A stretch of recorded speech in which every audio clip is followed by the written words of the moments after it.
Our program is hosted Monday through Friday from 9 to 10 p.m. Eastern Standard Time, and each Sunday from 1:30 to 3 p.m.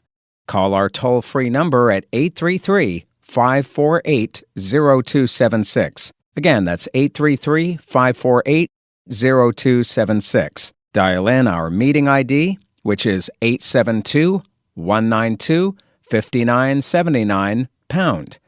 Bypass the participant ID by pressing pound. And once you're in, raise your hand to ask your question by pressing star 9. When it's your turn to ask your question, dial star 6 to unmute yourself. You can also join via Zoom video by going to ebiblefellowship.org and clicking the icon at the top.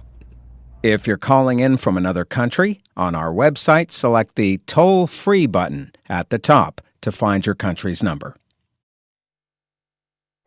Hi, Chris. Romans 8:28 and 8:29, I would like to tie this with Ephesians 1:4. I see a great similarity, and I'll take your response to these verses. Romans Thanks, 8, verse 28. And we know that all things work together for good to them that love God, to them who are the called according to his purpose, for whom he did foreknow, he also did predestinate to be conformed to the image of his Son, that he might be the firstborn among many brethren. And compare this with Ephesians chapter 1, verse 4. According as he has chosen us in him before the foundation of the world, that we should be holy and without blame before him in love. Well, these verses are laying out various truths regarding God's salvation program.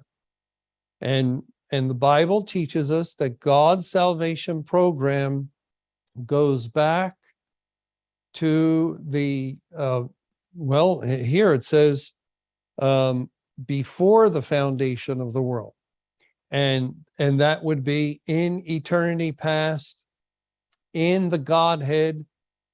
And really, when we look into it, when we think about it, God has had this in mind, his salvation program, for as long as he has been God, from eternity past. It's not as though he was eternal God for eons and eons and eons of, I don't know what you would call it, space or points in eternity. And then he woke up one day and decided, oh, I'm going to have a people for myself. No, God knows everything.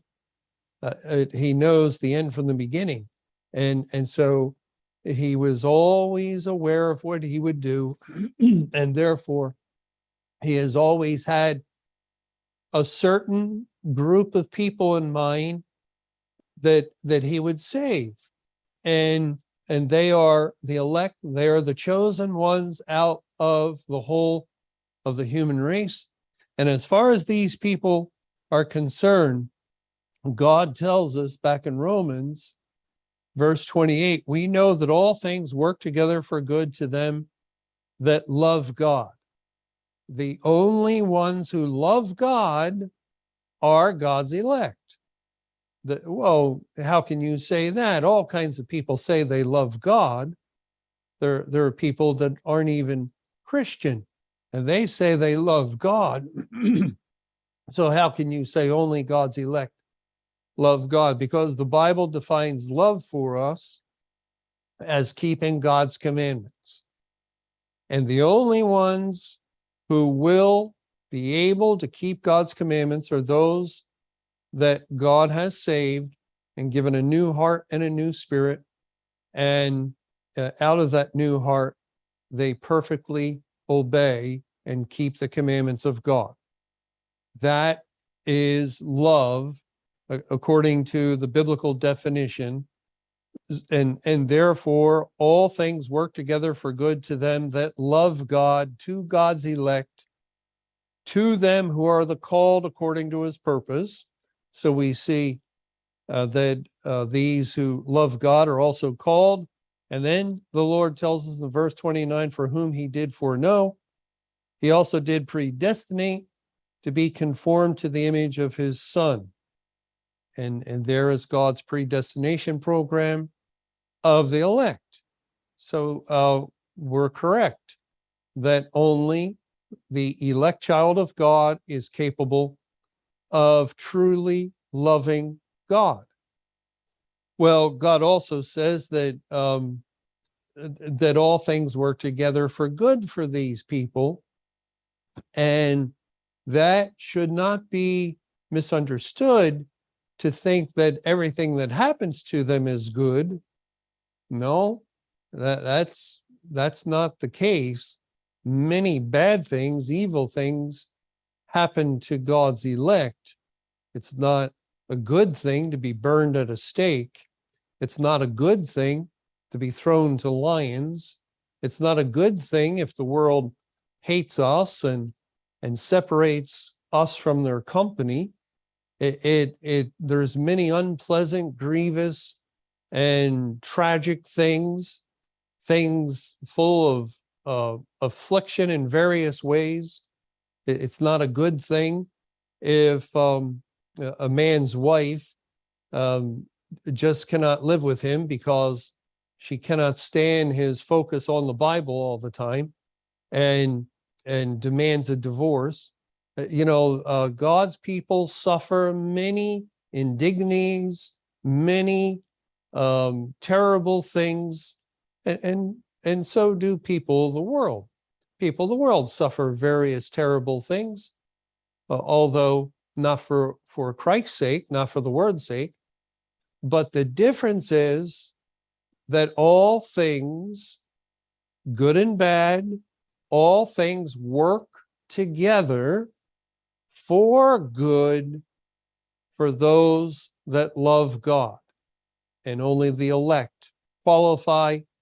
And that means God is using our life and using our experiences in our life for our own good and benefit. Whereas he does not use the experiences of the wicked or the unsaved individual. He does not use all of their experiences for good for them. And that's one of the big reasons why the unsaved person's life becomes a life of vanity, a life of emptiness. They lived, they were born, they lived their life, they hopefully enjoyed their days and experienced pleasure and good things, family and friends, and yet at the end they're gone, and the purpose of their life is also gone too, the meaning of their life. Whereas for the elect child of God, our lives have meaning and purpose because God has made them so. It's nothing in us. We're no better than anybody else, but God is the one who has turned every sorrow and every tear and every tragedy that the child of God has ever experienced into something full of meaning and purpose.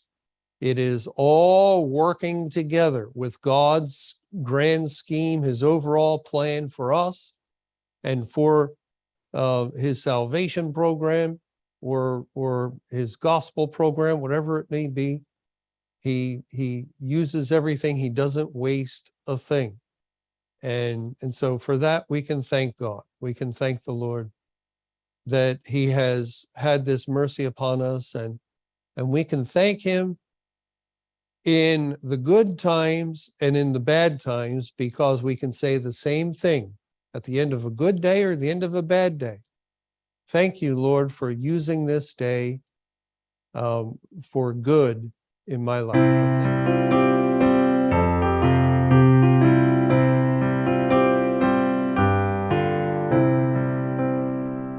Praise to God for guiding us, trusting in His word the way. Thanks to God for guiding us, leading us through Judgment Day. He will